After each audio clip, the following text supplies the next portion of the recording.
నా పేరు మాధవండి. మేమిక్కడ రాంపల్లిలో ఉంటాము. సికింద్రాబాద్ దగ్గర రాంపల్లిలో ఉంటాము. మా పాపకొచ్చేసి ఆమెకు 19th 10 డేస్ బ్యాక్ కరెక్ట్‌గా తనకి ఫీవర్ ఇష్యూ ఉండే. సో, హాస్పిటల్‌లో తీసుకెళ్ళాము. ఇక్కడ నక్షత్ర హాస్పిటల్ తీసుకెళ్ళాము. అక్కడ 3 డేస్ ఉన్నాము. బట్ తనకి క్యూర్ అవ్వలేదు. ఎమర్జెన్సీలో తనని ఇక్కడ యశోద హాస్పిటల్‌కి తీసుకొచ్చాము.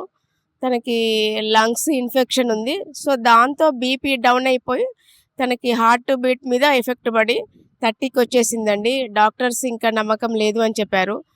సో, దా తర్వాత నెక్స్ట్ డే ఇక డాక్టర్స్ నమ్మకం లేదన్నారు. బయట కూర్చొని నేను ఏడుస్తున్నాను. అప్పుడు వేరే ఒక పేషెంట్ కోసము మన మహా ఏఐ సీఈఓ గారు చింతం నరేందర్ గారు వచ్చారు. నేను తనని చాలా రిక్వెస్ట్ చేశాను. పాప కోసం చెప్పాను. తను ఏం చెప్పారంటే ఒక లవంగా, ఒక ఇలాచి తనకి పెట్టమని చెప్పారు కంటిన్యూగా. అది పెట్టాను, బొట్టిచ్చాను. పాపకి 1 డేలో క్యూర్ అయిందండి. తనకి ఇదంతా అమ్మవారి దయ.